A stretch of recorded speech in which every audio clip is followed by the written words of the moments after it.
We stick together. That's how we win this.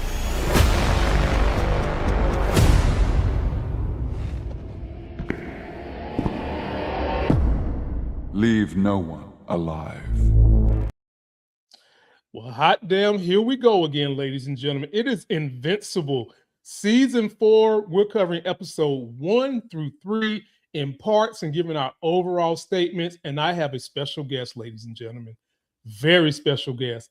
If you all have never had the honor of seeing someone who's in the top 20 finest people to ever put a pinky toe on Earth while it's spinning, well, sit your happy asses down, because you are about to see someone of that caliber who's a woman who can break down nerdy comic book material almost better than me. If you're ready for this ride, click on your seatbelts. Here we go. I'm up early for the dealers come out. Everybody is outside till the killers come out. You ain't eating, you just act full. I'm impactful. Dozen funerals in a month. I got that full. I will give it to niggas in all rap forms. Ignatius out right now on all platforms. And everyone is underwhelmed. Well, ladies and gentlemen, pay her no attention, okay? If anything, pay attention to the puppy. Love the puppy. This is my homegirl, ladies and gentlemen. One of the top 20 most beautiful people to ever have toes on Earth has decided to take pity on my poor little soul and come and review Invincible with me. My friend, how are you doing tonight? What is up? I am doing pretty well. Apparently, the dog decided to go psycho as soon as you hit the button. So, you know. Well, this is a pet-friendly channel, okay? Like we don't care about the only pets that we don't really want to see up here. We don't want to see snakes, but dogs, we love them. We love them. Cool. Yeah, but you know, when we have dogs, we make sure we keep Michael Vick away. Okay, so this is a friendly place for dogs. Okay.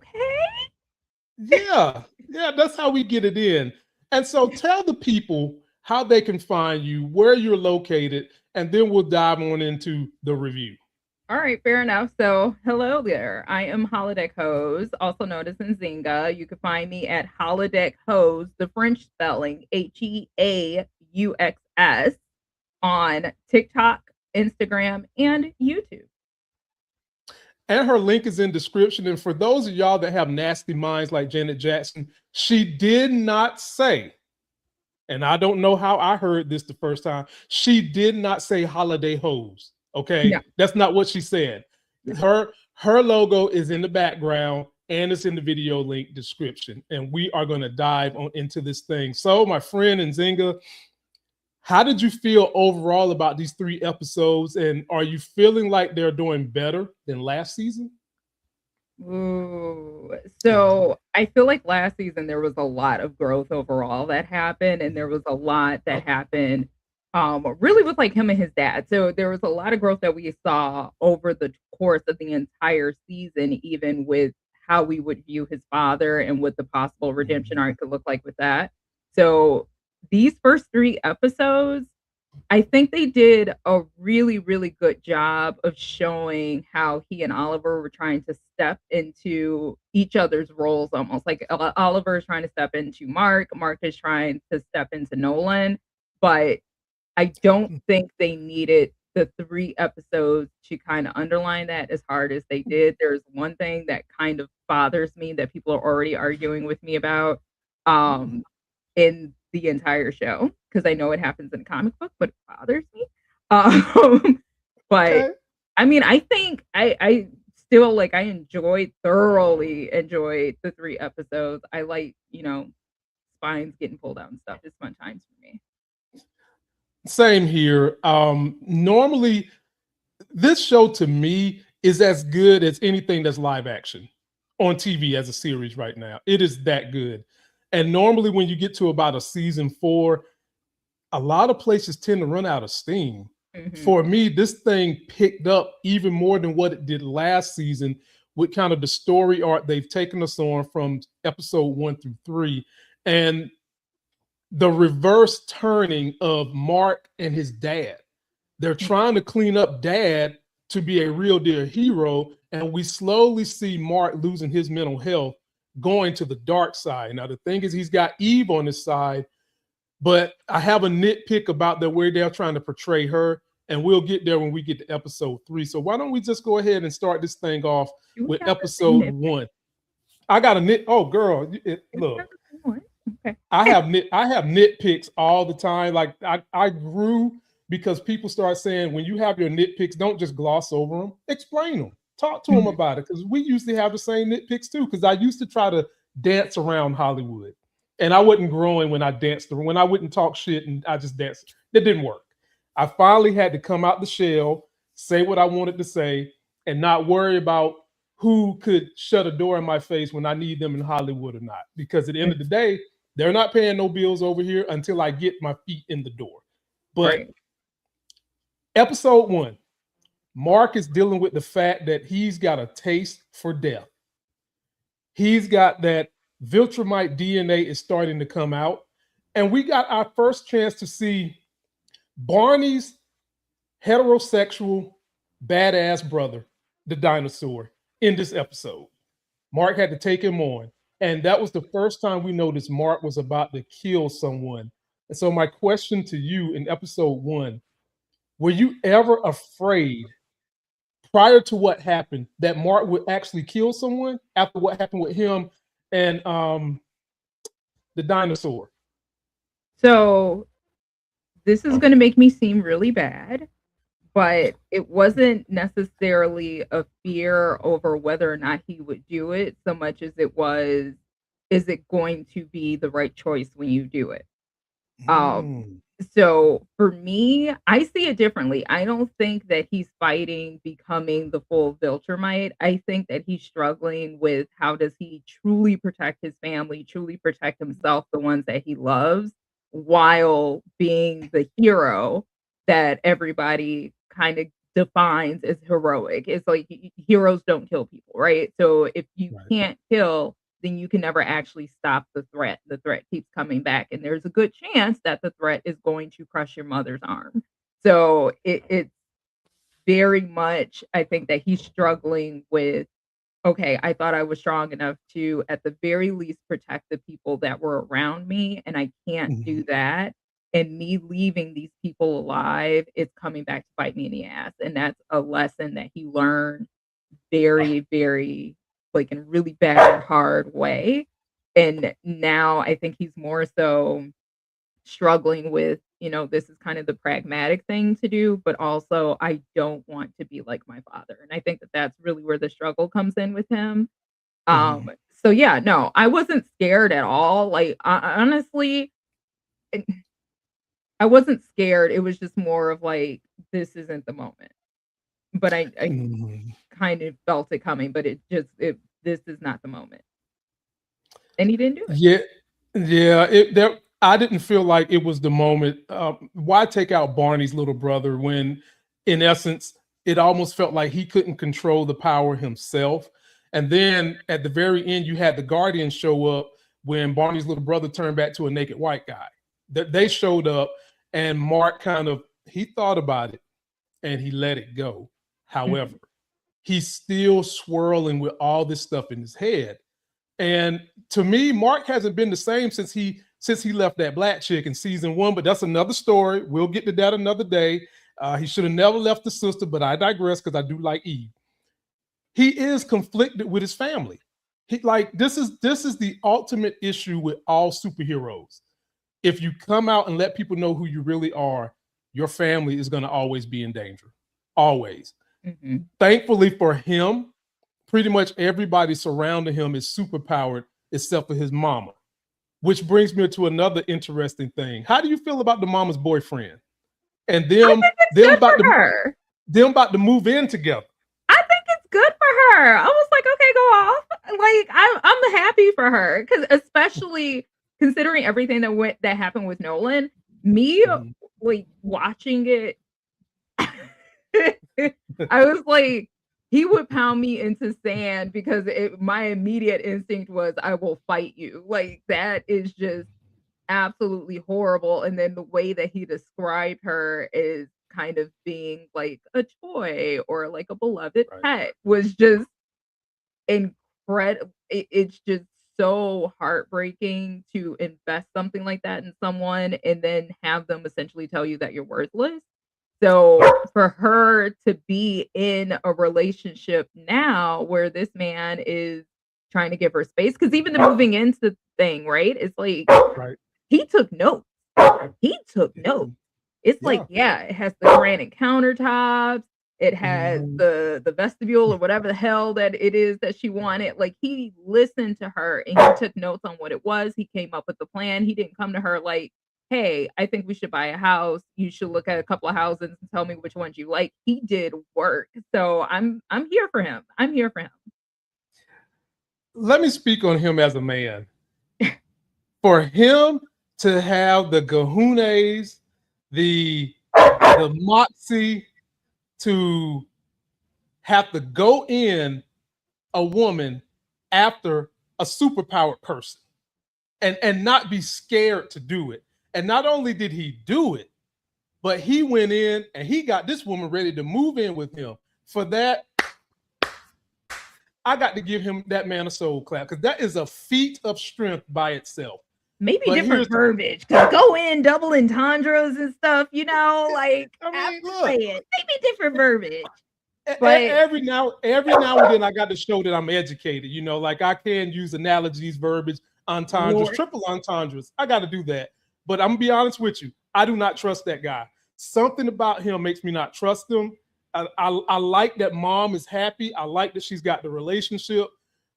I do not trust Mr. Casanova. I don't trust him.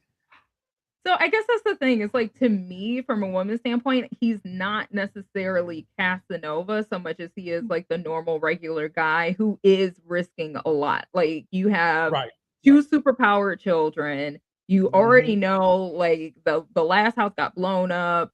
Her ex-husband is literally the strongest person who has ever been on the planet that they know of. And he could come back at any point in time. Like he's gone. He's gone, right? And to me, I think if he is a bad guy, which I've had that thought too. And I really hope not. And if he is, I hope Nolan at least rips out his spine in front of her to like make her feel slightly better about the situation. But it just seems like he would almost have to be a Viltrumite. Maybe I just need to really picture him with a mustache. Maybe he is one. Because otherwise, you are risking a whole hell of a lot of pain for whatever game it is that you're playing. So it doesn't make sense for him to be anything but normal. Sorry, my dog is like, oh, you're good. Like I told you. You know what happened. A lot. Some people get this. Does not bother my channel. I encourage it. I also tell people, you got children, you can bring them. This I can go PG and not be rated R. I can. So if you got kids, you got dogs, they are free on this channel. This is a safe space for pretty much everybody. Okay, well, look, I'm on your side. I want him to be a regular nice guy, but that whole situation, I'm worried. But we'll get back to that when we get to episodes 3 because there's some tie-in to that. So now we get to the sequence. The Guardians are back. They got a new team. Robot wanted to be the leader, but he can't be because now we got G.I. Joe being the leader of the Guardians. How do you feel about Cecil denying Robot being the leader? How'd you feel about that? And so the thing that's interesting about it is, again, we have to like thinking about it from a pragmatic standpoint. It made sense. It did actually make sense, right? And then there's a certain level of immaturity that's still there that it's like the stakes are so much bigger now. So we need you to follow orders. We need you to be willing to sacrifice people that you care about. We need you to be able to make the hard decisions, and you are not there yet, right? And so to me, it made sense. G.I. Joe is just very irritating. Very much so. It's like, I'm gonna need you, like it's giving small peen energy. I'm gonna need you to chill out a little bit. Like he's just yelling at people. It's like he's just, you're gonna listen to me. I'm gonna need you to shut the fuck up. Like it's an energy thing. Like, and I mean, and he has his moments. He has moments where I'm like, okay, like he's trying to whip him into shape because of this. But it's like at the same time, these kids have been traumatized, like in very, very graphic ways. And I'm saying kid, you know, I'm old, but like they've been traumatized, and screaming in their face is not going to make someone who's brand spanking new. Like, you just took this team over, and from day one, he was just like, you guys are going to listen to me. You're going to do this. And it's like, I would not follow you into war. If you're acting like that, I'm not going to follow you into war. And we see that, you know, Robot didn't. Yeah. Monster Girl didn't. No, but if they wouldn't have done what they done, even from episode 1, things would have turned out bad. They disobeyed G.I. Joe's order in episode 1. And if Robot hadn't went down in that sewer to look for the Ninja Turtles, and he comes out and finds 3-legged stars, the world could have been messed up. Now, he disobeyed the order, and I agree with you. On paper, G.I. Joe should be the leader, on paper. Mm-hmm. And Robot should be admonished for what he did last season. I get all that. But at the end of the day, G.I. Joe is behaving like someone from the 70s. That's how they used to get people to whip into shape in the 70s and 60s. It was kind of Iron Fist, Captain America style. You follow the leader and you just do what the leader's told. We're not living in that day no more. And as bad as I hate to say it, you'll learn this about me when it comes to TV shows and movies. I don't trust G.I. Joe. I don't. And when I say I don't trust him, not like I think he's a bad guy. I just think that at some point in time, he's going to make a horrible decision that could cost somebody on the team. And that's when Robot had to step in and finally get a chance to be the leader. That's what I mean. I don't mean I think he's a bad guy. I don't think you can trust him to make the best decision in the moment where it's going to be needed. So honestly, I think he's going to get off in that moment. I don't think it's going to be a situation of so much mutiny as it is like, well, I told you not to do that. You know, like I think it's going to be one of those moments, and then Robot's going to have to step in because there's nobody else to lead. I don't even think, because even the whole sewer thing with the Sequids, right? So it's like when he went down in the sewer and he comes back and he saves all these people and la la la. That whole scene, I don't necessarily think that it was completely crucial for Robot to do that at that point in time, because they were scanning for the Sequids. So they knew that there were some that were down there. He was trying to keep the team together to try to keep them safe. So that's why he didn't want them to split up, is because, hey, like, I need you guys not to split up so that we can all kind of watch each other's backs. And the fact of the matter is, if one of the Sequids could take them over, they're screwed. They're screwed, because now you're fighting somebody who's superpowered that you care about, and yada, yada, yada. So it's like, stick together. And Robot was mostly successful with that. But also we see in that scene that G.I. Joe was right. They should have stuck together, and then they could have came up with a better plan. But that's not what happened. And then there's another scene where, like, when he jumps on the bomb, and yeah. I think that was actually one of the scenes where I was just like, is it 2 or 3? Because the way, like, his energy is just very much overly like, I'm a man, everybody get out of the way, I'm gonna jump on this bomb. And it's like the entire crew is superheroes. Was that really necessary? Like, it's there are things. There's just like, you know, like, I'm gonna need you to calm down a little. Okay. Wait a minute. But can everybody else stand to jump on that bomb and take the whole weight of the blast? That's the thing. Only one I know that could have took the whole weight of that blast is Invincible. And Invincible had his hands full with the fake ass Tony Stark Iron Man Hulk busters. Remind me who was there, and I'm gonna tell you how it could have gone down. Okay. Okay. So you had Bulletproof. He's bulletproof. It's in the damn name. Okay, keep going. Yes, but that's a bullet, not a bomb. He'd have been all right. As a matter of fact, he got thrown into a damn building. He'd have been cool. He'd have been all right. If I give you a Kevlar vest and I tell you to go into a nuclear reactor, that vest is not going to save you. But but it that's will not stop something a that is bullet. genetically from me. That is man-made, okay? He in of himself, he is bulletproof. He'd have been all right. So you would have wanted to throw the black guy on top of the bomb. Wasn't there a black guy that wait, why can't I Yeah, remember? You see how much bulletproof is black. Bulletproof okay. is black. Okay, no. Bulletproof is black. I'm talking about G.I. Joe. No, G.I. Joe is white. Oh, okay. I mean, maybe that's why. Like, because I was like watching it and I'm just like, See, I told you I got you. I'm I don't know if driving you the do. Cadillac. I don't know if you do. I don't it depends on who was actually closer because he moved people out of the way and it was just like such an over the top macho move. It's like you couldn't pick it up and like throw it in the air or something. Like I don't know. It was So, just like, all so right, we get it. You're strong. You know? that was one of those Captain America moments. You know, when he told Iron Man, "Would you be the type of guy to save your people, or would you cut the rope?" And Tony Stark was like, "Well, you know, I own the whatever. I wouldn't do nothing with the rope."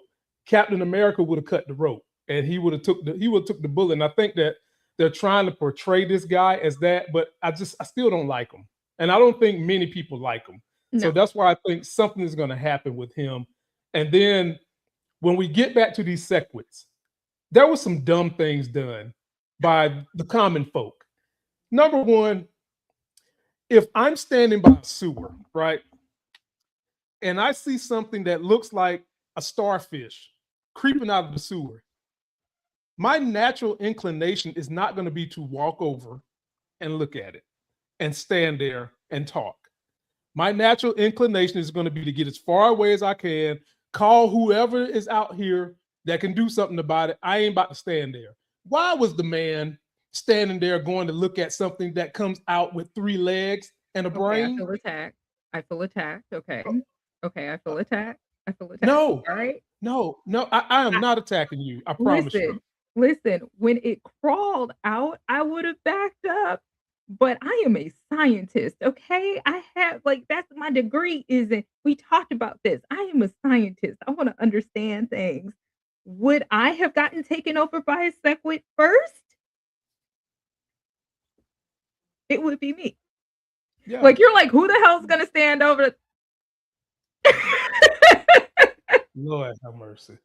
No, it can't be It's you. gonna be me. It can Look, my degree is in applied science too. And the thing I know, if you want to continue to practice science, your ass can't get infected. And I want to Listen, continue to practice science. listen. My brain would have been like, well, you can't infect me because it's not bacterial, it's not a viral. Like what I would have went to what animal is this? Like this is kind of cool. Like what animal is this? And I'd have gotten Lord have punched through the skull. if I was Mhm. standing beside you when that happened, we'd be goners. Because we'd be goners. Because if you're gonna stand there, of course, I have to be chivalrous and shit and No, stand you right there and don't. let yes, Who I said you do. needed Yes, I to do do. that? Yes, I do. And then when the thing jumps on you, it's too late for me to run then. It's too late. Okay, well, It's too, I'm gonna tell you the truth. If you were standing next to me and it jumped on you, no point in both of us getting off. exactly. Exactly. And that's what I would expect. But then and after he gets caught, we get the full flood of sequids. I mean, forget going to any strip club in Atlanta, making it rain. This was a damn hailstorm of 3-legged freaks with brains. And eventually the team gets in there. They've got these great devices to get rid of the sequids, shoot people to safety. But then the nut cutting time came where the force field that they set up around the area and the space pilot that was the main sequid that was taking over, he was about to break containment. And that's when our guy Mark made the decision to take him out. And I'm gonna be honest with you. I'm gonna be completely honest with you. I ain't see nothing wrong with him taking him out. I mean, because that force field was about to go. And G.I. Joe said we need to keep containment, and that force field was not about to hold. So I didn't have a problem with Mark doing it, but The Guardians had a little bit of a problem, and Cecil is probably sweating bullets. What say you? So there are a few things. I don't think he actually needed to do it. One of the things that bothered me about it was after he did it, all the Sequoias are like they're no longer a threat, right? Like they're gone. Mhm. Like as soon as he did it, right? Like that was the Queen King brain hive thingy, right? Does Um, that get on your nerve about these superhero movies that you could take out one apparatus or one person and the whole army just fall to pieces? Does that ever get on your nerves with these type of movies? it doesn't necessarily get on my nerves so much as like I would definitely be gunning for that one. Like every single Okay. time, we don't need to worry about anything. Let's just nuke them. Okay, be done with Okay. it. Gotcha. Which doesn't work all the time, but this is where I'm kind of like no, like I think he was okay in making the decision. There were other options. There were definitely other options. He could have met oh boy halfway. Like he could have grabbed him. They could have flown to each other, met him halfway. He was almost there. Like you're talking about a second, right? So you're almost there. So even the idea of having to keep containment when if this one is taken care of, all the rest of them are gonna die. Well, how far are they going to get in fractions of a second, right? So it's like, if he gets there, gets there, neutralize it, we're good. Now it's cleanup, right? So he had all of those options where I think the show did a really, really good job is it showed the pressure that was on Mark. So Mhm. on 2020, I can see where it's like, bro, you had other options. But the show, you got Cecil in everybody's ear. This field is about to fall. You got the Sequits pressing on the field. You have somebody trying to rush to him. You have him looking between the field and, all of the people that have been harmed and this one dude that's there. And it's like, I don't think he's going to get to me in time. So it's kind of like a real-time reaction of almost being overstimulated. Like you got too much shit that's coming in, and Right. all I'm focused in on is I need to stop this guy, which I'm waiting on the thingy-jiggy to stop him. So I got to stop this guy, but you're not looking at the other options around you of how you could get that done quickly because you're still not like he's not there strategy wise, right? Like he's still a kid. He's still a kid for all intents and purposes. So you tell me to do something. Hey, he's coming to you. Okay, I'm gonna wait for him to come to me. And he's just thinking like it's about to fall. He still isn't here. It's about to fall. He still isn't here. Not it's about to fall. And I could probably meet him halfway. Let me see if I can like run around to do this. Like he's not problem solving in the moment. He's taking orders, and the orders did not come to fruition fast enough.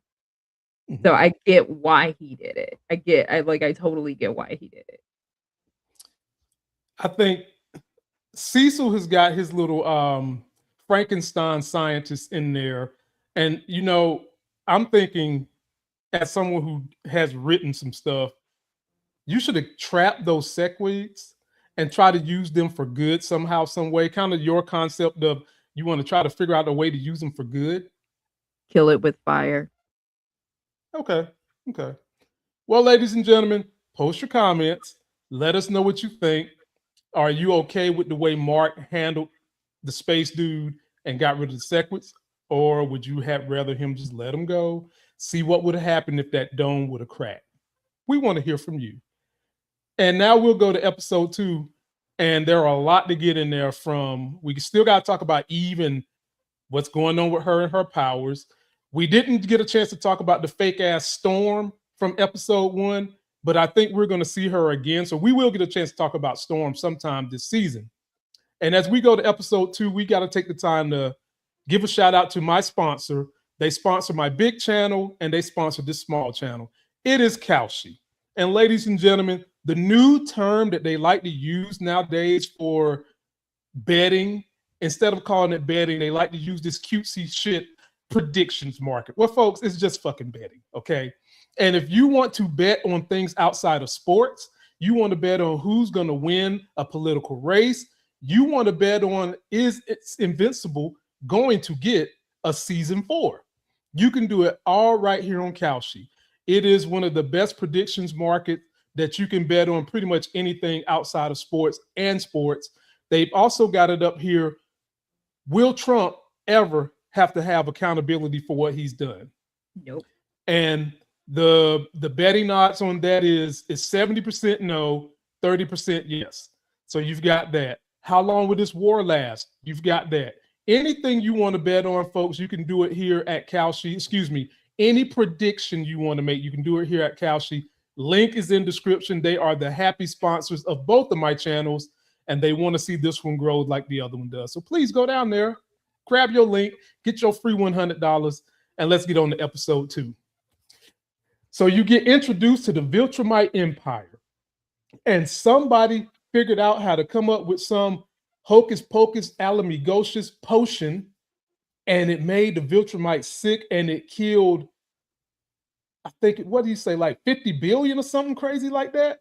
And this was their version of the COVID virus.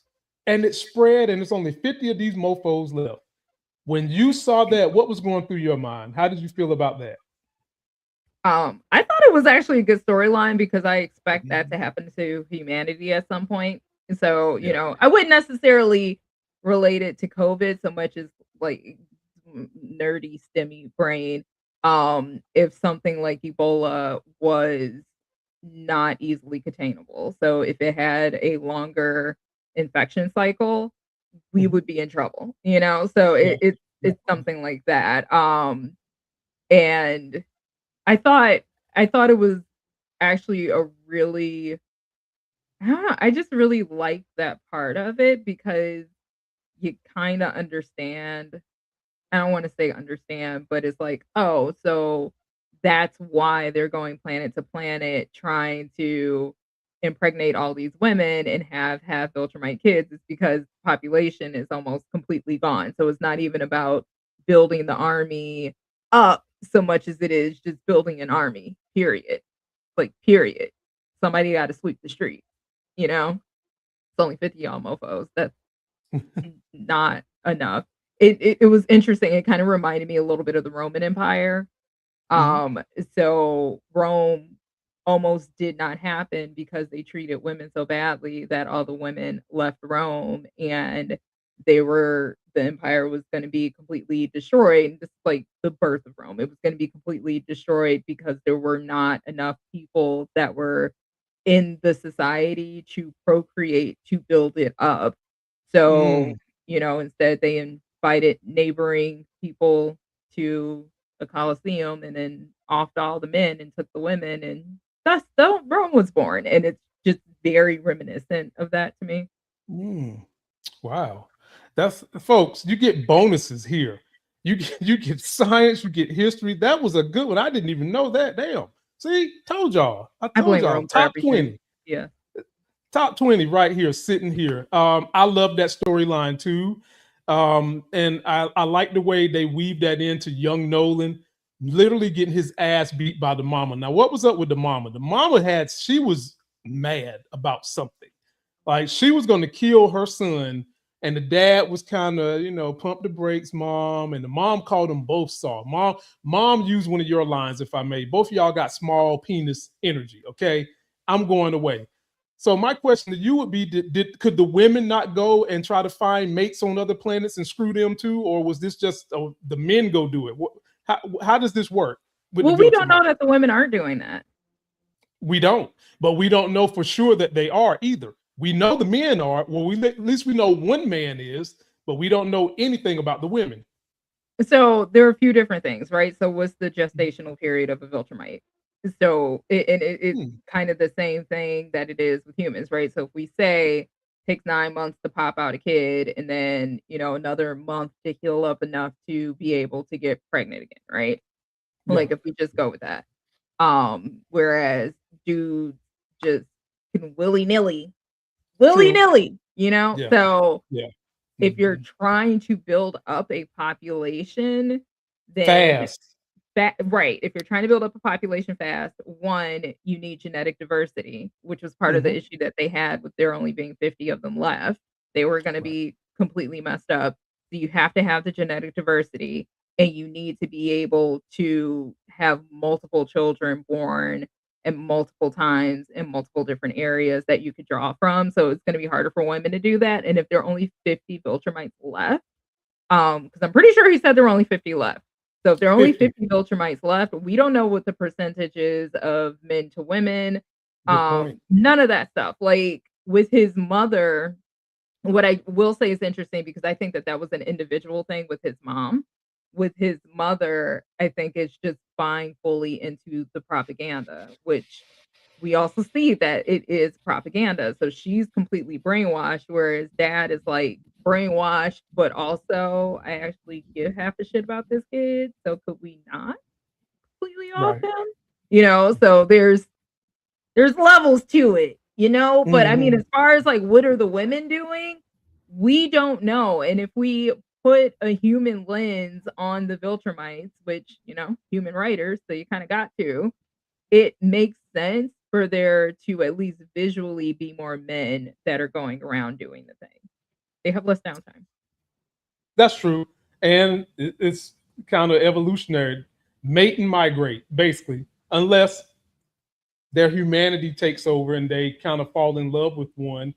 I guess you could say to some degree that's how Mark got here, even though old boy thought a little less of the wife, but then it kind of seemed like at one point in time he did really and truly care for her. But he's here now. And he was saved by Alan because Alan is on this mission to take out all the Viltrumites.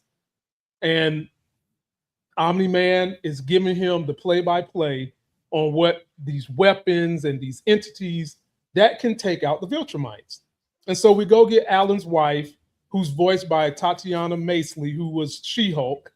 And Seth Rogen voices Alan.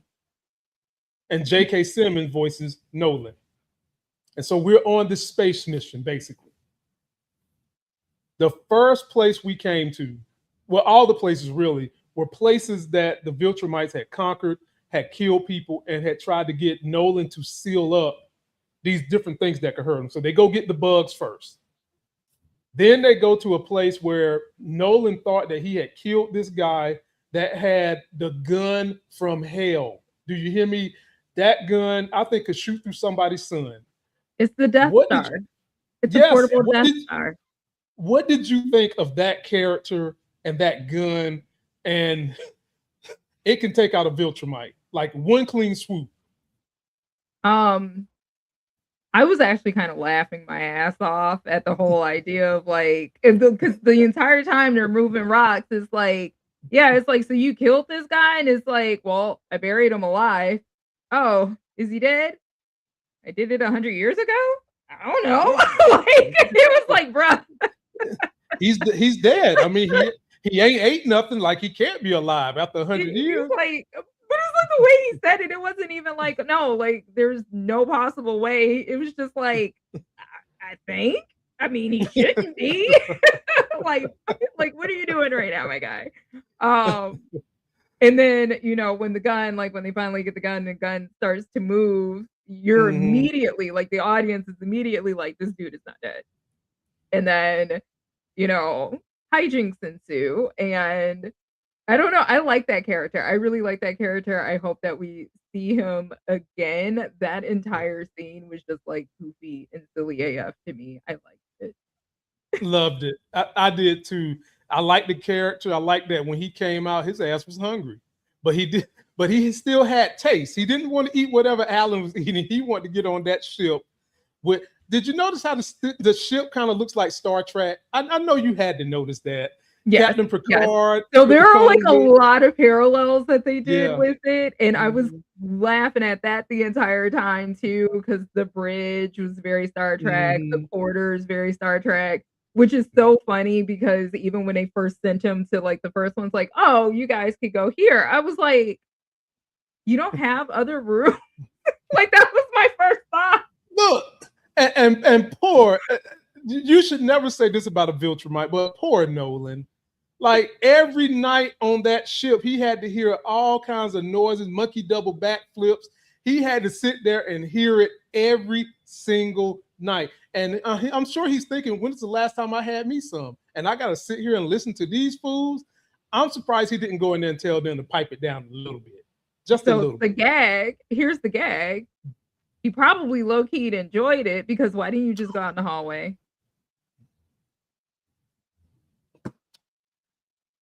I have no comeback for that, ladies and gentlemen. If y'all ever want to see someone who could match my wit and get me to shut up a lot, you got one here. But I'm warming up. You know, I always get my mark, and I'll get back soon. Now we go find some reptiles that are like Superman reptiles. These are like doomsday animals to Viltrumites, because their gravity on their planet is so strong, it has made them strong. How did you feel about those? Well, first of all, what about the dumbass Captain Picard? They said move. They said move the Dyson sphere. They didn't say blow it up. Move the Dyson sphere. His ass blew it up. Like, bro, you know what? In that moment, the wife should have made that cone head a flat top. Okay, like, bruh. And when he did that, all the little doomsday lizards was dethroned, and them things was rough. Tell me about that scene. How'd you like that? Because that was crazy. So, okay, here's my main question. If you are trying to destroy the Viltrumites, considering that the Viltrumites have essentially left home planet and they're on all of these other planets, so let's just say, like, you know, they're on a planet called Earth. Yeah. You know, like, they're on Earth, right? And you're fighting the Viltrumites, and it's like, release the lizards. What the fuck is the plan? After Exactly. the Viltrumites are, what was the plan? Exactly.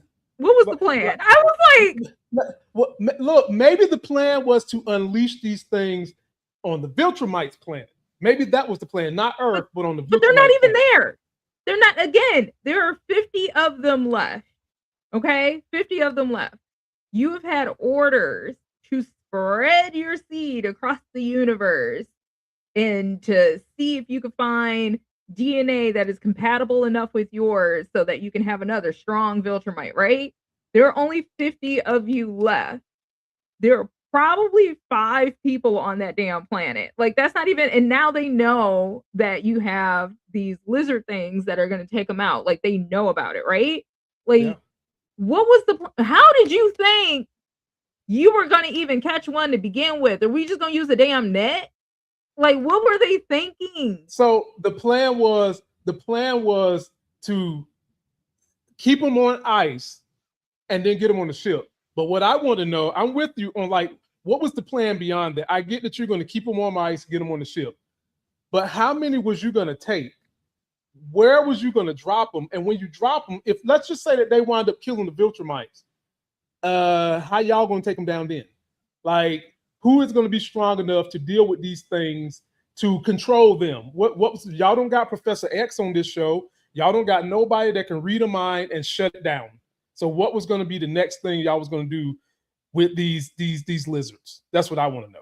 Yeah, I'd have left them alone. I love the scene itself because it was a mix of funny and also like, why are y'all still there? Go, go, go, go, go. Like, there was like some anxiety that was there, right? So when they started, the first time they started flying away, I was like, all right, good, we're good. And then they jumped up and I was like, we are not good. What the fuck? You know, like, it's like, what is happening right now? But so I mean, like, I love the scene, but there is no way in hell, the way that Nolan even described them, like, they're bloodthirsty. Yeah. We came here on a planet. I was the only one to survive. I was the only one to survive. Yeah, man. We can leave them right the fuck here. Like, I'm good. Let's go. Yeah. That was wild to me. Like, as soon as he said that, I was like, nah, I'd have been out of that mission. Like, nah, I'm good. Like, let the lizards remain sushi. Just leave their asses there. There is really no place. You know who I would like to see go down there? Battle Beast. Even though he get his ass kicked too, because he can't beat the Viltrumites. I would love to see him go and fight one of those things, but I think he would get beat down too. But at the end of the day, I just don't know. How was y'all? Let's just say that you got them, they accomplish the mission, they take out the other Viltrumites. What are you going to do with them then?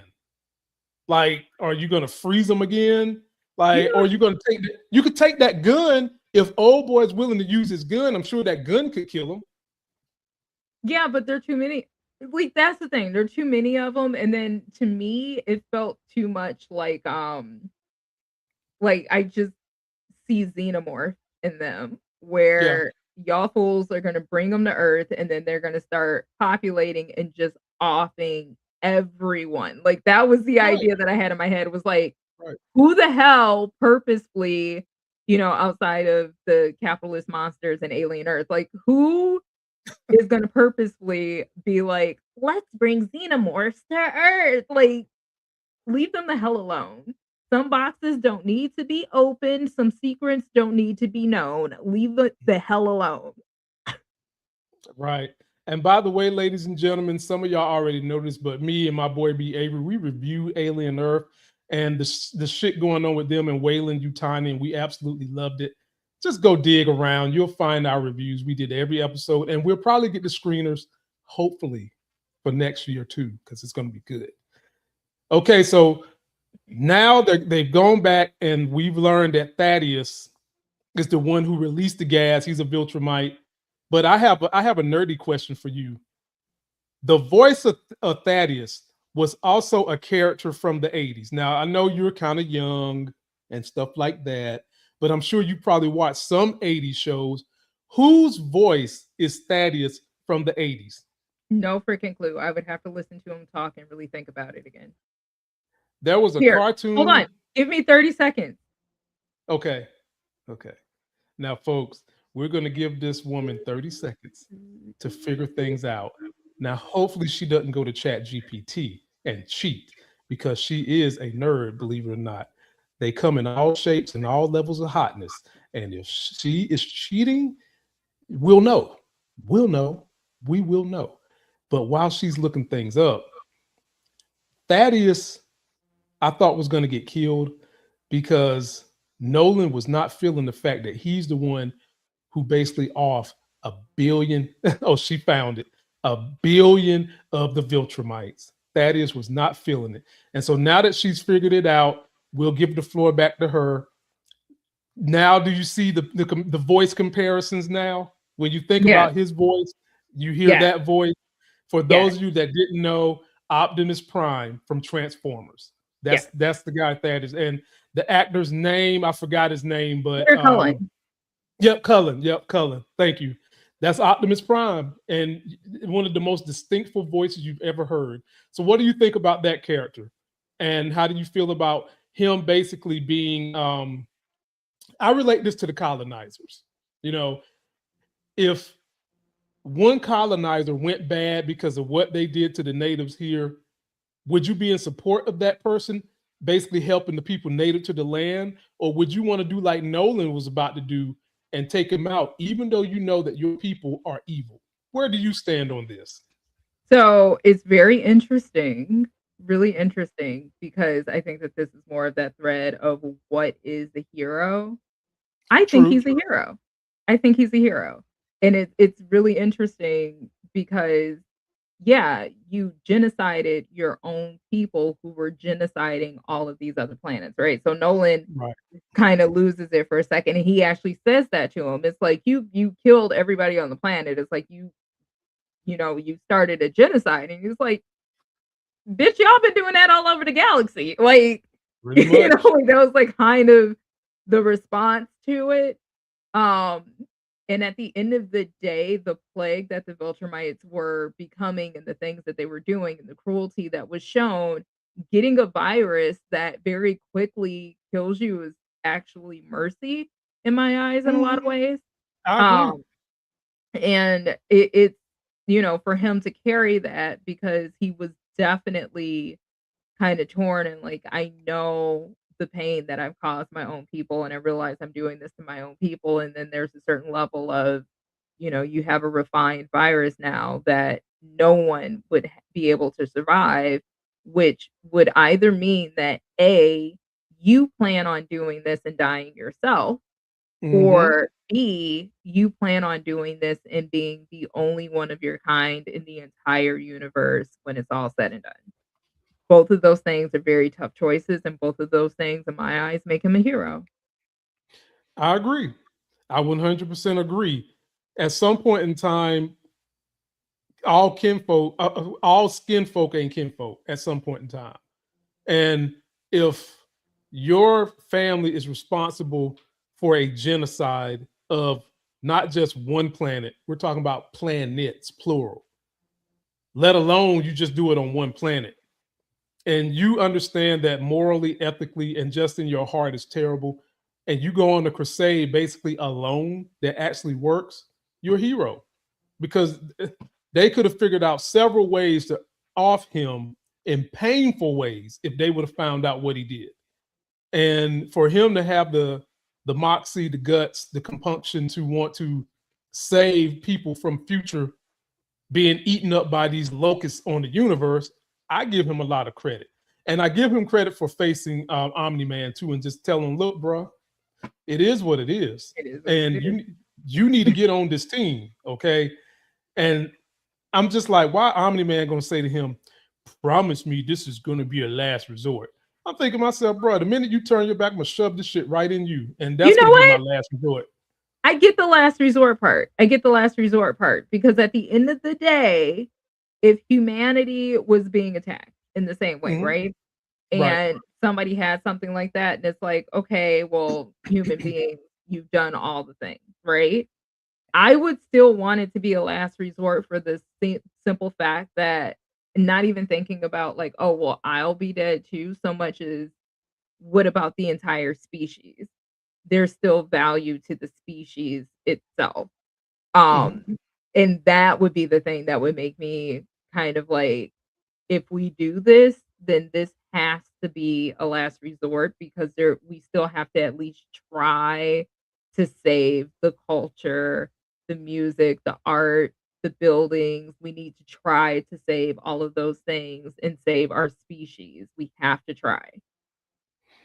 Well, the species is going to be saved with Mark, with Omni-Man. Them last 50, there's nobody in that last 50 redeemable. I get your argument if it's somewhere like Earth, Iran, or Palestine, because their government is doing the bad shit and some of the people have nothing to do with it. I get if it's that.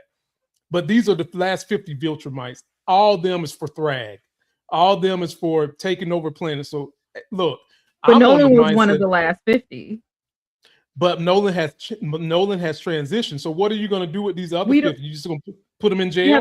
we haven't met the other 49. We haven't met them. We don't know if there's a chance of them. We don't know if they already have. We have not met We, them at all.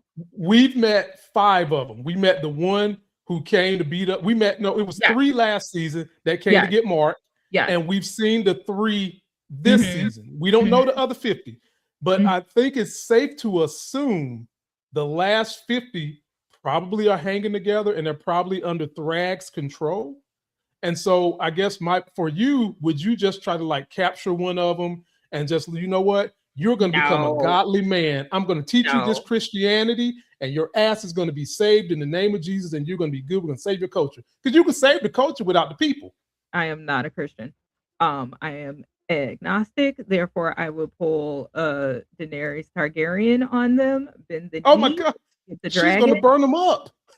She's going to Dracarys. bend the knee or get the dragon. That is what I would do. And that is where it would become a last resort. Because at the end of the day, even if you have like Nolan's father, so that's actually a really good example. So Nolan's father, when he stopped his mother, Mhm. Nolan's father was already kind of like, maybe we don't need to do this. Maybe this isn't right. Nolan That's was true. kind of fighting with himself before he came to that conclusion of like, we don't need to do this.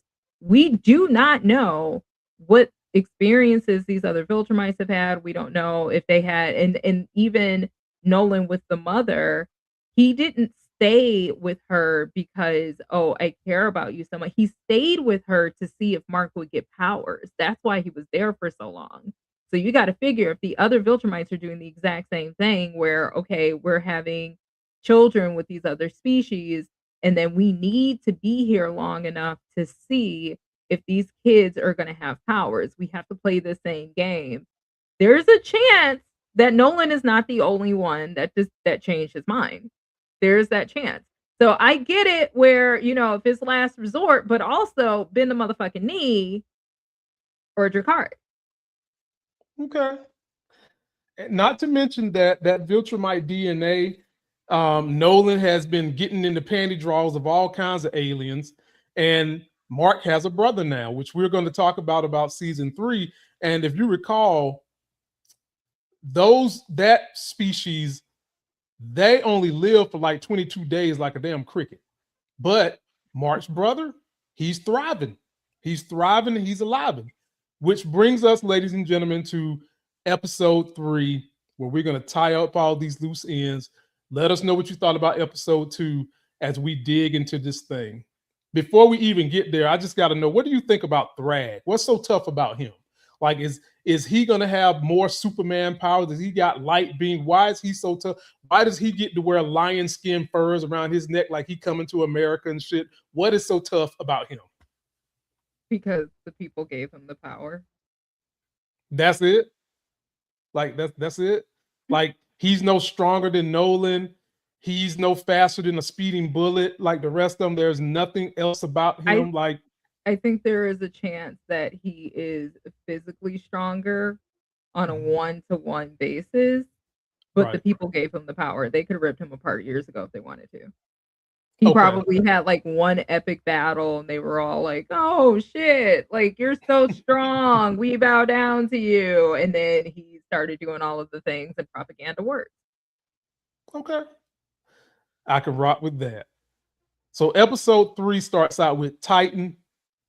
And this always gets under my skin. Huh? I just thought about something because, in a matter of fact, Optimus Prime actually said it. I forget character names all the time. It's brain. But Optimus Prime actually said it, and they said it in the story with the flashback too. He got the power because he defeated That's right. Optimus Prime. So then he became a savior. So he's definitely not stronger. He just has the power. Like, they just gave him the power because now they're just like, you are our savior and we owe you all of this. So we do this. Like, I don't think he has any other powers though. Okay. Look, I can rock with that. I mean, if people give you the power, hey, you got it. You don't got to raise up a sword like He-Man. By the way, that movie is coming out right around my birthday in May, y'all. So you never know where y'all might see me at doing that. Episode 3. Cecil and the Guardians, they're a little shaky on Mark because he's killed leader of the Sequids. And we get this invasion from the Flaxons. These things are another bug species, and they have to wear armbands, and they got to have sonic devices so that they don't just die on the spot, right? And we have this epic battle. And this, ladies and gentlemen, is when G.I. Joe decides he wants to jump on the bomb, and my good friend over here didn't. She thought that was a little overkill, okay? She thought that was a little overkill. But what did you, a little overkill. What did you think of this whole entire scene? Like, what the battle, how these Flaxians came back smarter, they got dimensional portals, and on the other side of the portal, they was preparing for a full-on invasion. What did you think about that scene and those group of people? I loved it, and there were people that were complaining about it because they're like, why do they keep bringing back past foes and la la la? And I feel like it went over a lot of people's heads.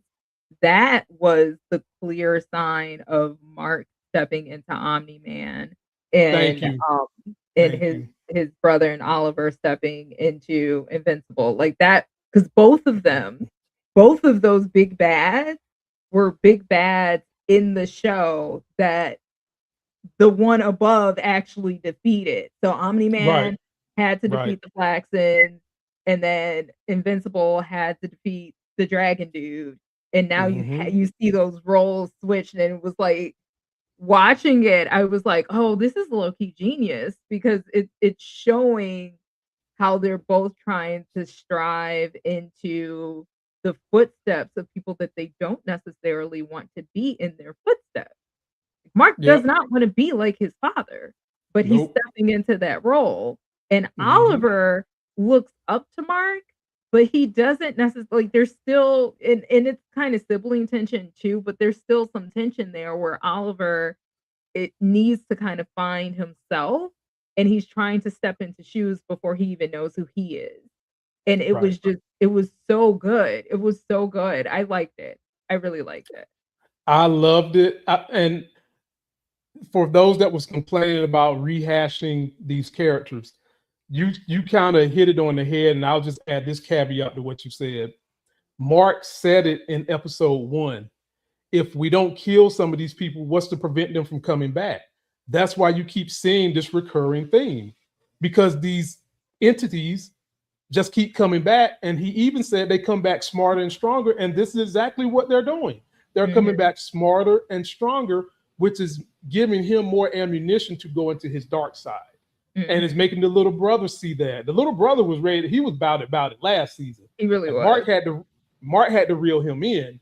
But the through line here is the writers are forcing Mark's hand and forcing Mark to become more and more of that killer, because these same bad guys keep coming back. And I'm glad this show doesn't run from that. I'm glad the show tackles it, because Superman is not going to do it. Well, he did. Henry Cavill's Superman did it, but no other Superman did it. And this show is like, F the status quo. We're going to do it. And speaking of the dragon, so Titan is having ice cream with his kid. Just his kid, the baby mama, they all out having a nice Sunday. And what always get on my nerve with I'm pretty sure that's his wife. Wife, baby mama, okay, That's his wife.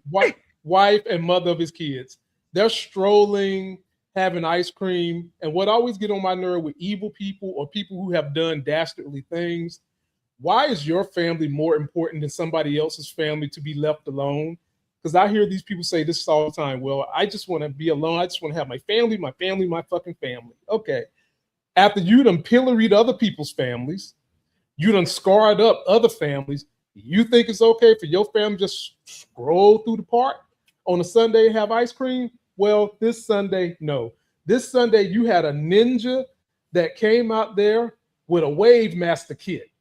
And he would just wave his little fingers, and knives, Gensu knives, would fly off the suit and hit Titan.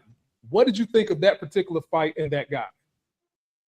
Dude was sweet as hell. Like, yeah. I was like, all right, upgraded Shredder. Right, exactly. He's sweet.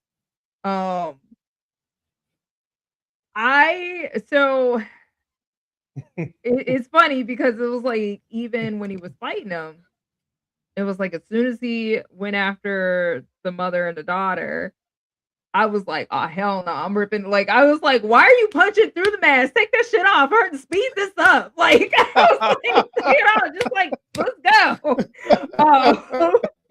Because I like that trigger.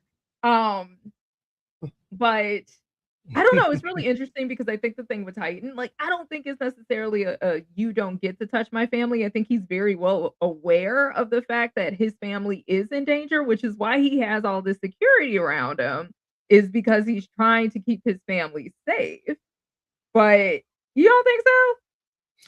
No, I agree with that. But you're dealing with superpowered people. If you're going to have security, you got to have superpowered security. Look, he has the one dude that can teleport.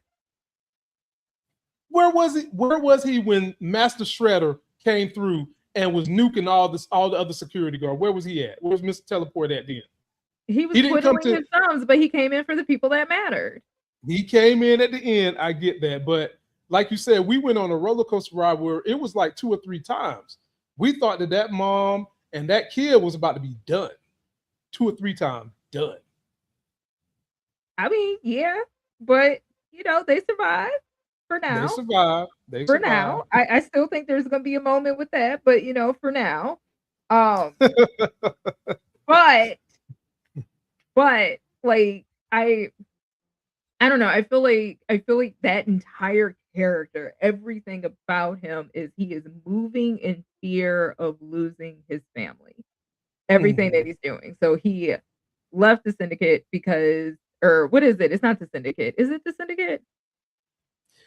You mean the God? What do they call themselves? Yeah, you might as well call. They are a crime syndicate. He left. Now he's back. Yeah, but I can't remember because it's like very Batman, and for whatever reason, it ran out of my head. But like he left the syndicate to protect his family. Like it's like, I'm gonna get out of this. I'm gonna go straight. I want my family to be able to be happy, healthy, and whole, all the things. And then they're like, bitch, once you one of us, you don't leave. I don't know what you were thinking. You don't leave, right? So then he's fighting and he's doing all of these other things still to protect his family. I'm trying to get this done so that he can protect his family. And he ends up going back to protect his family because he realizes that's probably the best way because they're the ones coming after your family. So the best way to protect them is going to be to just rejoin. He is moving out of a lot of fear. So to me, it's not right, but I can understand where you've done some heinous shit in order to keep your family safe. And I think that's human nature at the end of the day. The name of Machine Head's group is the Order. There we go. See, I told you, very Batman. Yeah, it's the Order. And what is the Order gonna do? Like they've got, a few of them got some powers. You got the dragon. But what did you think of the fight with the dragon? And what did you think of how Mark's little brother was getting that ass handed to him? To the point where the dragon was even like, I thought you said you wanted to fight. Come out here and fight. Was that the humbling moment that the brother needed? No, because he was totally fine. And like the next thing when he got home, he was just like, yeah, ma, it's okay. And I'm like, you almost got dead, my boy. Yeah. He was almost a goner. He was about to be dragon food. Right. Like, you're like, okay, calm down, slow your roll a little bit. It's interesting because in a lot of ways, that's kind of the irony in the name, right? In Invincible. That's a bit of the irony, and it is you're invincible because your father told you essentially that you would be invincible. And Invincible gets his ass handed to him all the time, and Oliver is getting his ass handed to him too. He probably had a bunch of fights, and you got to figure, like, he's still a kid. He's a kid. Like, he is a child. And you've been in a lot of fights that you have easily won, or you have won without any real damage. So it's like, yeah, no, of course I can take this old man. Like, what are we talking about? Like, this is the old dude. What I think was shady was Titan not telling him, like, he kind of turns into a dragon now. Like, that was shady. Like, you have a minor. And almost killing your daddy. And like the dragon is so strong. Right. Like, he is a minor. Like, this is a child. And for him to just be like, nah, invincible or nothing. It's like he did push back on it a little bit, but not enough. Like, not enough. Bruh. Like, you saw Omni-Man deal with this thing. And you really think that Junior here, who is still playing video game, now my video game crew, y'all know I pick on y'all. Now y'all know I want a car playing Madden, so I'm down with y'all. I'm saying this out of love. But the kid is still playing video games, and you thought he was going to beat the. I blame that on old boy. That was your job. When he came in there without Invincible, you should have said, nope, ain't nobody getting paid. Nope, you don't come in here till you get Invincible, because he knew that dude wasn't going to do nothing. Nothing. Like, how about this? Let me talk to your mom. Like, you're talking, right? Put the desk down. Let me call your mom. Like, yeah, that for me was just, you could have given a little bit more warning. I thought it was wild the way that Invincible beat the shit out of him at the end of it, though, because it was kind of it. Like, Mark has a lot of anger, and he should have a lot of anger. He should definitely have a lot of anger. And he's scared. Like, he is very terrified to lose the people that he cares about, as he should be. There was just something in the, like, oh, hey, Invincible, and then just, like, beat the hell out of him. Like, it was just like, oh, hey, superhero, and then just beat the shit Boom. out of him. And it's like, bruh, calm down. Calm Well, down. the thing is, Titan was trying to do the same thing for his. Mark was doing the same thing Titan was. They both wanted to protect their families. That's what they wanted. Yeah, And but you have one that was being a purposeful threat, and then you have the other one that was just like, well, I thought he could handle it because there are only two beings on this planet that have this level of power, and it's you and your brother. So I thought he could handle it, you know? Like he insisted that he could handle it. I said no, and then he picked up my desk with his pinky finger, you know? So there's definitely a responsibility where it's like you should have pushed back, you should have given more details. But yeah. for the plot writing, it was that for me was like the first time that I actually saw Mark, and I was like, this isn't necessary. Like that's like you can handle this a different way. He's really not like he's not unreasonable. Like Titan's not unreasonable. He could have scared him without, trying to splatter his brain on pavement. It's Well, And that was where I was like, reel it back in. It wasn't the fist through the head of Sequid dude. It was that moment. well, sad to say, but we've got a lot of dads with daddy issues, from Titan to Mark that we know as a father now, all the way back to Eve's daddy.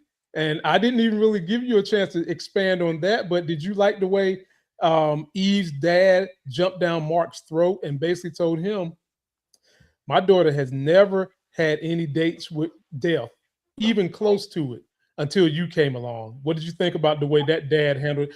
To me, I think that dad has got that mom trapped because that mom was trying to tell Eve something and Mark something, and basically it was something along the lines of, well, you got to take what you get, or so, paraphrasing y'all. To that degree, what did you think about that dinner and those green beans? So the mother essentially said, I was desperate, so I just settled on your father. Like that was what she was really trying to get at, but she just didn't want to say it to Eve because that is her dad. So I get that.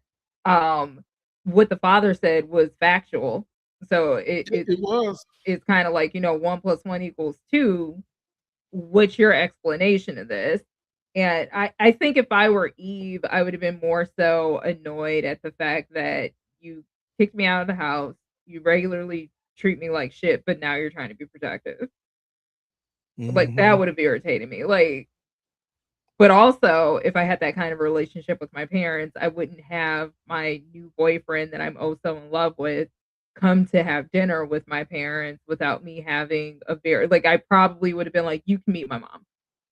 And I probably would have had a Exactly. conversation with my father and straight up like, I would love for you to meet him when you can not be a perpetual asshole. Love it. That's exactly, you just read my thought. That's exactly how I felt about it. Dad was right in the things that happened, but his approach and his tone wasn't the right way to go about it. I get that you're upset. I get that you're racist toward people with powers, and you probably wouldn't deal with people with power. You'd probably be cussing them out, calling them names if it wasn't for your daughter. But there was a better way to handle the way you handled with Mark, and I didn't appreciate it. And I completely agree with you on that. It should have been where I always feel like when you have these couple situations, and each entity in the couple, you know your family, you know who can get ruckus, you know who's going to be acting stupid. I think that you at least have to level with them before you bring your significant other around the first time. You got to Mhm. level with them. And of course, she had Mark prepared. She let Mark know, and Mark still said, I'm coming, whatever. But it did sound like Eve did talk to them. She did talk to him, but you got to know your dad cannot control himself. You got to know. Uh-oh. I think we lost her, ladies and gentlemen. Her face is frozen the way they do on America's Next Top Model. Okay. So I'll say this. If you can hear me, just click out and click back in, and we'll finish this review up. So we're to the end, ladies and gentlemen. We're to the end of this. And the big reveal comes. The reason why Eve is having these issues with her powers is because she's pregnant. Eve is pregnant, ladies and gentlemen. And I'm curious to know what women thought about the way this was written, where they had Eve's powers basically diminished because she's pregnant. I want to know, would women have written it in the way where the powers are failing, or would they have written it in a way where the powers were getting better? Just curious to know how women felt about that. When I did this review with B. Avery, I already knew it. I knew she was pregnant.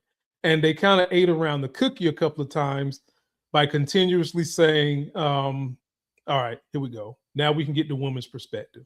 I don't know what happened. My whole thing just like exploded. Hold on. Let me be weird for a second. Oh, take your time. Take your time. Y'all, I'm on my phone. It's on my front camera. Okay. Okay. So what were you saying? How do you as a woman feel about the way they wrote Eve?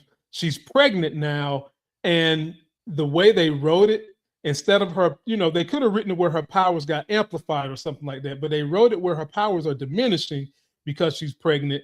And on a previous review I did in episode 1, one of my top 3 guesses was she's pregnant.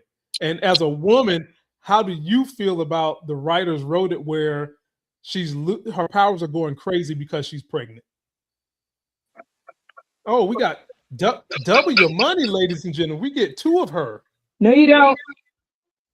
I'm trying to get out of it. Never mind. We're not going to get that lucky today. But yeah, audience, let us know what you think. Post your comments. All right. I fixed it. Okay. Sorry. So my bad. Okay. Actually, it's Xfinity's bad because it's the devil. So I'm irritated with the fact that she got pregnant, period. So I think that it is absolutely ridiculous that every single time men write women, they have to have women have this earth-shattering thing happen, and it is typically either through their bodies being violated in some way, shape, or form, losing control of their bodies in some way, shape, or form, or having an unplanned pregnancy, which causes those things to happen, right? So it was really, really irritating to me because as soon as he woke up, I was like, this bitch pregnant. And it irritated the hell out of me. It irritated my entire soul. Her losing her powers, her being weaker because of a pregnancy is accurate. It is accurate. The idea, I think I would have been angrier if it was just like, oh, I got pregnant. Now I'm like, oh, so powerful. That would actually make me angry because it's completely unrealistic, despite the fact that this is fantasy. But the fact that she is pregnant right now when she has no real clue what direction her life is going in, what she wants to do outside of I'm in love with Mark, pissed me the fuck off. She's going to be tied to him no matter what from now on. And again, they're still kids. Like Mark is still supposed to be in college. Right. She's supposed to be in college. Exactly. So it made me angry. It's just a lazy, I don't know. It's just, that's like the thing in the show that's going to make me angry this season, I know. Well, I knew it. And I think one of the reasons that the writers went this way is because Omni-Man is now going to have greater legacy to live for. He's got 2 sons. Now he's about to have, I think they're going to make the baby a girl. I do. And now he's going to be a grandfather. And I think that I always tell people in real life, no matter how mad you get at maybe your spouse or someone you love in your family, like they could be a heroin addict and sold your house. There are 2 things that usually can get people back together: a significant death or the birth of life. Those are 2 things that usually can bring people back together. And I think that this no, like literally, absolutely not. No. Well, I mean, me and you are a little different. Me and you got we're a little different. but like in seriously, in real life, like in actual real life, if somebody does something absolutely horrible to you and then you feel some sort of obligation to come back because of a significant death or a birth in the family, you're not there because of that person. You're there out of obligation, and that will always show up in some way, shape, or form. Also, to your point of, they're doing this so Omni-Man has an even greater legacy, it's problematic as fuck. Like in real life, like that is very problematic to write a plot device to build up another character's redemption arc at the expense of one of the only female characters that's on the show, literally losing her powers in order for it to be something that, hey, well, now Omni-Man has a reason to come back. Like, I hope she names that baby Abe or Shauna. Straight up. Get her done. Oh God. Oh my God. Get your powers back, girl. Get your powers back. You should have used protection. I don't know what to tell you. The plan B is always an option. I don't even know why I had to get this far. Oh my God. But now that we're here, she might just solve my nearsightedness, ladies and gentlemen. Shauna. Oh my God. Okay. So that was the raw answer you get from a woman, and I wanted to hear it because I knew that segment was written by a man. Like, I would be stunned if a woman wrote that. But that's kind of one of those points that in writing school they kind of talk about that type of thing. When you want to, when someone needs a redemption arc in life, they say the two pillars of it are parent or the death of someone that you love and those babies. And that's what they're doing here. Now, how do you think Omni-Man is going to respond to the fact, wait a minute, let me even put it this way. Is Eve going to tell Mark? And the way this show is, will she have the baby? I mean, she'll definitely tell Mark. I hope she names it Shauna.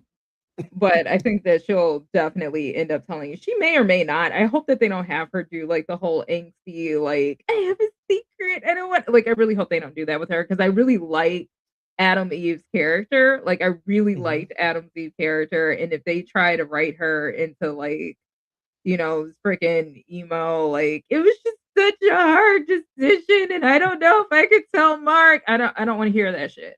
I don't want to hear that shit. Get your powers back. Go get your powers back and go fight some shit. Like, go be a superhero. That is what you wanted to do. You wanted to be a superhero. You wanted to be a business owner. You wanted to be the one that was essentially the logistics and running the show of, I send you where you need to go so that we can make money. So go do that. I do not want, X number of episodes of her whining about, I don't know what I should do. I don't know if I should do this or if I should do that. Like, it's annoying, and the plot device is tired. And it's not that's one of those things where it's like, to your point, they may tell you that in writing, and they may say like, this is how you write this, but not only is it inhumane, like it shows a lack of humanity in some of the choices and like what people do. Because again, at the end of the day, condoms exist. Plan B exists. Why are we here in the first damn place, babes? But we're here. Do condoms and Plan B work on superpowered people? Well, condoms would definitely work. If a condom didn't work, then her insides are just getting destroyed, period. So, but she's superpowered too. She's superpowered too. And yeah, you can almost say it doesn't matter. They work. Like, we're just gonna leave it at they work. Okay. Like, it's a barrier. It works. Okay. So you got that, and then you have Plan B. Like, this is like, no, they like, because I guarantee you there was no talk of like, hey, like, this is what it was, this is what we were doing, whatever. Like, there's no talk of that. But I don't want them to make a Tarima out of her character. Like, Starfleet Academy, Tarima irritates my entire soul. I don't want them to do that out of Adam Eve.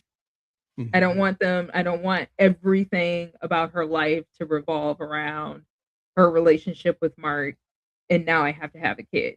I don't. It's annoying. It's annoying, and it's kind of lazy, to be honestly. It's like you're sacrificing a character that had their own miniseries in order again to build up male characters around her, and I no, absolutely not. Okay. Well, ladies and gentlemen, we also want to hear from you. And that will conclude our 1 through 3 episode. We should be back next week with the next one. What is going on your TikToks that the people can look forward to seeing when they go down there and click on your link and come join you on your channels? Oh, geez. What is going on my TikTok? So I have my Star Trek content that I've been doing. I am about to start Star Trek Voyager. So I'm going to do an episode by episode rundown on Voyager. Just finished DS9. It's amazing. DS9 is the best track. Like, just is. But I'm about to start my rewatch of Voyager, and there'll be content around that on my main page, which is Wannabe Nzinga. Wanna, WANNABE Nzinga, like the name. That one I'm trying to do more short. You know what my schedule, Lamont knows what my schedule is. I'm trying to do more shorts. I actually just posted a video, but I'm trying to do like a couple more skits on there, and just doing a damn thing. And hopefully I will be live on YouTube soon. We're just figuring out some things, and when I could go live on YouTube, I will be doing my Star Trek The Next Generation rewatch, which I do from TikTok every Saturday at 6 p.m. Eastern Standard Time. And there's discussion following the rewatch of the episodes. So typically we're there for about 2 hours. So yeah, y'all want to come and join, come be chill, be cool. Because if you're not, the bitch has a really strong block button. Y'all see what I associate with. Please go support this sister, because if y'all go support her, y'all make me look good, okay? And I want to look good, all right? So y'all buy all the stuff I sell, y'all do all that. This is your boy asked you to support a sister. Go and enjoy her content, because she's a little wackier than I am. I mean, and y'all stuck with me. So go and check her out, because you will get a ball of laugh. And Ziga, you stay put. Everybody else, we're out of here. Thank you for your time. Support her, support my sponsors. I will be back to my main channel tomorrow talking shit about the MAGA administration, what's going on in the stock market. And if anybody who cares wants to know what am I trading tomorrow, just hit me up. Till that next Sex is Hell video, we are out. Her link is in description. Make me look good, damn it. Make me look good.